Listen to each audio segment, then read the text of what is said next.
안녕하세요. 더블루뮤직입니다.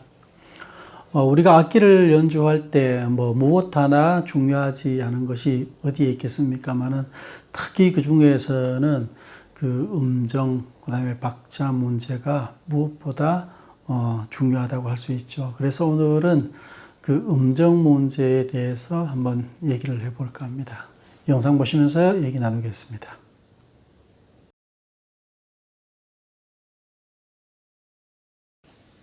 악기 연주 이것만은 하지 말자. 오늘은 그 세 번째 시간입니다. 악기 연주에 있어서 정확한 음내기는 무엇보다 중요하다고 할 수 있습니다.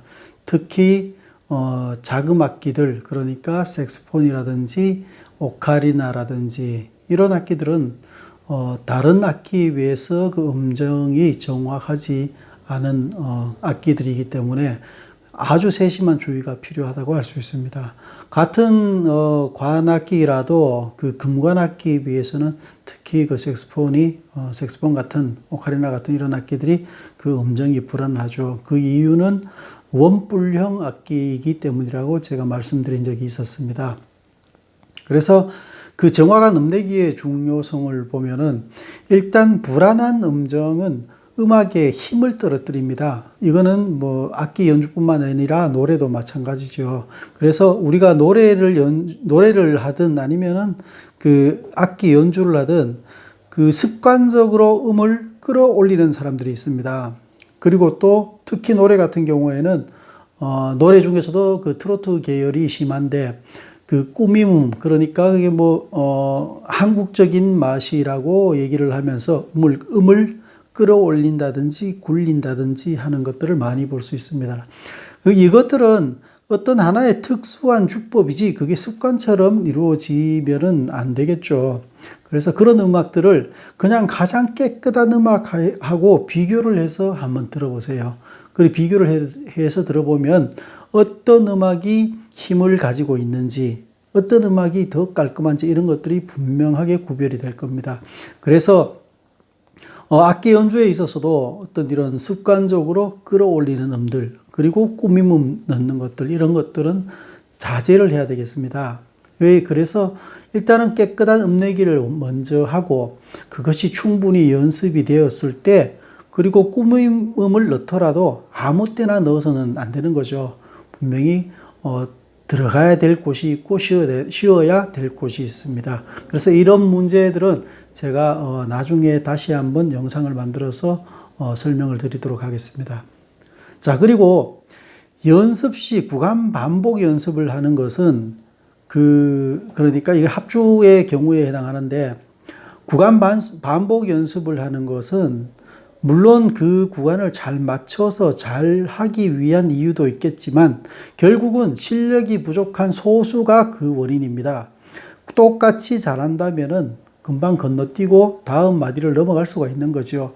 이런 것들은 리듬 연습과 더불어서 그 정확한 음내기나 리듬 나누기가 안 되는 한두 명 때문에 반복적으로 일어나는 현상입니다. 그래서 정확한 음내기는 연습할 때 있어서도 시간 단축을 할 수가 있겠죠. 좀 심하게 얘기하면 민폐 끼치는 일이 없어야 되겠죠. 자, 그리고 자금악기의 음정 극복. 그러니까 자금악기라는 것은 끊임없이 그 입 근육의 이완으로 음정을 조절하는 악기를 말하는 거죠. 그 대부분의 관악기가 자금악기에 속하지만 제가 첫 항에서 말씀드렸듯이 그 오카리나라든지 색소폰은 특별히 주의를 해야 되는 악기입니다. 자, 우리가 흔히 그 색소폰 합주를 하다가 보면은 색소폰은 음정이 많이 가는 악기야, 이렇게 그냥 치부를 해버리는 경우가 있는데, 그게 그 자금악기라는 게 미덕은 아닙니다, 결코. 색소폰은 그 음색은 충분히 좋고 아름다워서 거기에 뛰어들지만 상대적으로 또 이런 단점이 있는 악기죠. 그것을 잘 극복하는 사람들이 결국은 훌륭한 연주자가 되는 거겠죠. 자, 음정 연습입니다. 음정 연습하는 방법. 우리가 색소폰이든 아니면 오카리나든 연습할 때 그 튜닝기를 틀어놓고 그 튜너 앞에서 어떤 롱톤을 불면서 음정을 체크하고 하는데, 사실 이런 방법은 전혀 쓸모가 없는 방법입니다. 그 당시에 어떤 특정 음을 불면서 피치를 맞추는 것은 그거는 시간만 낭비할 뿐 차라리 안 하느니만 못합니다. 자, 뭐가 중요하냐면은 우리가 어떤 키를 정해놓고 연습을 하게 되면은 반드시 그 곡에 으뜸음이 있죠. 그 으뜸음을 어떤 상황이든지 기억을 하고 있어야 된다는 겁니다. 그래서 그 으뜸음에 맞춰서 다음 음을 냈을 때 내 피치가 맞는지 안 맞는지. 그러니까 으뜸음하고 내가 내는 음하고의 그 거리. 그래서 이게 음정인 거죠. 그 피치를 정확하게 체크해 나가는 습관을 들이는 것이 좋습니다. 다시 말하면 내가 도를 냈다가 레를 냈을 때 내 음이 정확한지 다시 도로 돌아가야죠. 다시 도를 돌아가서 음정 확인을 하고 미를 내었을 때 정확하게 나은지. 그래서 우리가 음치라고 표현하는 것들, 그러니까 음치는 노래에만 음치가 있는 것은 아니죠. 정확히 얘기하면은 그 기본 음을 밑에 깔아두고 그 다른 어떤 음으로 건너뛰었을 때 그 건너뛰는 음의 피치가 정확하지 않으면 다 음치인 겁니다. 그래서 뭐 우리가 그 색스폰이라든가 오카리나 같은 경우에 그 구멍만 밸브만 막으면 그 음이 정확하게 나온다고 생각하는 것은 큰 오산입니다. 그래서 반드시 기본 음을 기준으로 해서 내가 내고 있는 음의 피치를 정확하게 내는 연습을 반복해서 연습을 해야 됩니다. 자, 또 하나의 문제는 긴 음을 낸 후, 그러니까 우리 흔히 롱톤이라고 얘기하죠. 긴 음을 낸 후에는 반드시 그 음정의 높이가 맞는지, 그 피치가 맞는지 체크를 해야 됩니다. 긴 음을 내고 있을 경우에는 예를 들어서 그 음이 10초, 15초 이렇게 길어진다면은 음이 대부분 그 입술에 그 힘이 빠지기 때문에 음정이 떨어질 확률이 많습니다. 그래서 내 음이 떨어지고 있는지 떨어지지 않는지를 반드시 체크를 할 것을 권합니다. 자, 청음 능력 키우기. 저 음정 연습에서 무슨 청음이냐고 말씀하실 수도 있는데, 과거에 지금은 뭐 악보들이 너무 흔하고 또 심지어는 뭐 이게 그 보조 장비들이 너무 많아서 체보를 할 기회가 거의 없죠. 근데 사실 뭐 저는 나이가 그렇게 많지는 않습니다만 제가 어릴 때만 해도 사실 이런 그 보조 장비들은 거의 없었고 악보도 사실 그렇게 흔하지가 않았습니다. 그래서 내가 하고 싶은 어떤 연주곡이 있으면 일일이 체보를 해야 됐었습니다.